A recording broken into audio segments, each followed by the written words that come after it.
everyone, and welcome back to Daily English Dose. I'm your host Anne, and I'm so happy you're here for another episode. If you've been following the podcast, welcome back. And if you're listening for the first time, I'm so glad you found us. Here at Daily English Dose, we believe that learning English doesn't have to be stressful. You don't need to memorize hundreds of words every day. You simply need to learn useful English, practice consistently, and most importantly, use it. Today, we're going to talk about something that many English learners struggle with. Have you ever started a conversation in English and suddenly thought, oh no, what do I say next? Maybe someone asked, how are you? And you say, I'm good. Then silence, awkward silence. You want to continue the conversation, but you don't know what to say. Don't worry. Today's episode is going to help you solve that problem. Our topic is how to keep a conversation going in English. I'll teach you sample phrases, questions, and techniques that you can use to keep conversations flowing naturally. So grab your headphones, relax, and let's begin. Part 1. Don't give one-word answers. The first tip is simple. Don't give one-word answers. For example, someone asked, how was your weekend? You could say good, and the conversation might end there. Instead, try, it was great. I went out with my friends and tried a new restaurant. Now you've given the other person something to respond to. They might ask, really? What kind of food did you try? And suddenly the conversation continues. So remember, don't just answer, add information. Part 2. Use and you. This is one of the easiest conversation techniques. Someone asks, what do you do? You answer, I'm an English teacher. And you? Or I work from home. How about you? The expressions and you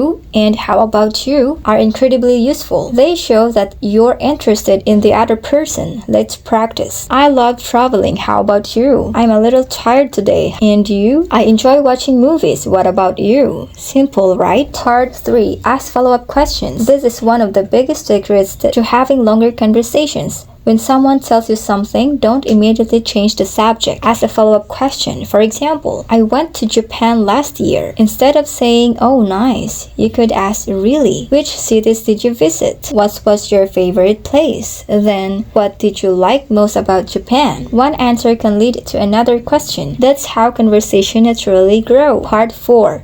Use really. The word really can be extremely useful, but don't just say it without emotion. Use it to show genuine interest. For example, I started learning Korean. Really? That's interesting. I've never been on a plane. Really? Is there somewhere you'd like to travel? It encourages the other person to continue talking. Part 5. Show interest. You can use short expressions to show that you're listening. Try, that's interesting. That sounds great. No way. That's amazing. I see. I understand. Tell me more about that. These little expressions make conversation feel more natural. Part 6.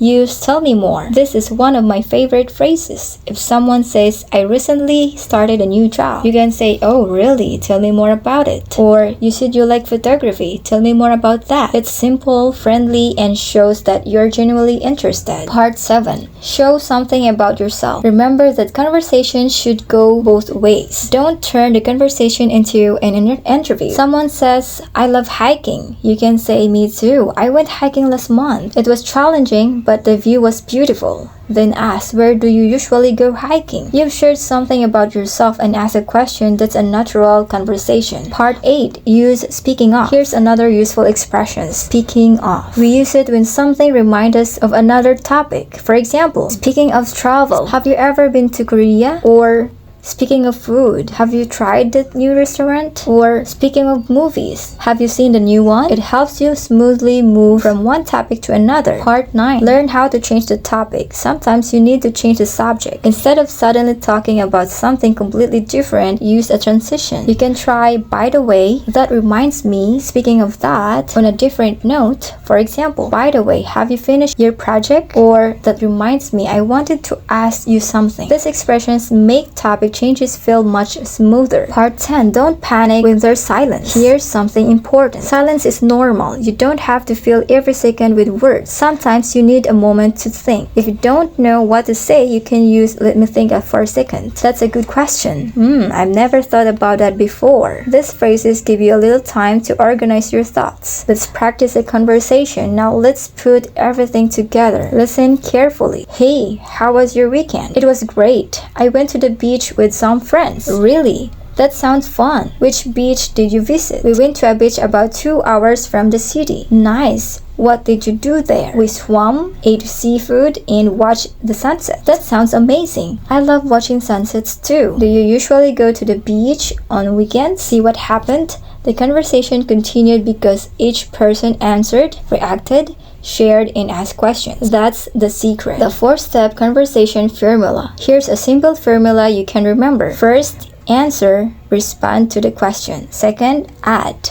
Give a little more information. Third, react. Show interest in what the other person says. Fourth, ask. Ask a follow-up question. Let's try it. Question, what do you do in your free time? Answer, I enjoy watching movies. Add, I usually watch movies on weekends. React, I especially love comedy movies. Ask, what about you? What kind of movies do you like? Short answer becomes a real conversation. Speaking practice, now it's your turn. I'll give you a question. Pause the episode and answer aloud if you can. Question 1. What do you usually do on weekends? Now answer. Great. Question 2. What's your favorite food? Give your answer and add one more detail. Excellent. Question 3. Where would you like to travel? Don't just give the name of the country. Tell us why you'd like to go there. Fantastic, you're doing great. Here's your challenge for this week. Have one English conversation every day. It doesn't have to be a long conversation. The goal isn't to have perfect conversations. The goal is to keep practicing. Before we end today's episode, I want you to remember something. You don't need complicated English to have a great conversation. You need curiosity, you need confidence, and you need to be willing to listen and respond. Don't worry about finding the perfect sentence. Sometimes simple English is the best English. Ask questions, show interest, share your experiences, and most importantly, keep talking. Because every conversation is an opportunity to improve. And that's the end of episode 32 of Daily English Dose. Thank you so much for spending part of your day with me. I hope today's lesson helps you feel more confident and the next time you have an English conversation. If you enjoyed this episode, don't forget to follow Daily English Dose and share it with another English learner. I'll see you in episode 33 with another practical lesson. Until next time, remember, learn a little every day, speak a little every day, grow every day. This is Anne, your English learning companion. Thank you for listening to Daily English Dose. Take care, keep practicing, and remember, don't just speak English. Connect with people through English. I'll see you in the next episode. Goodbye.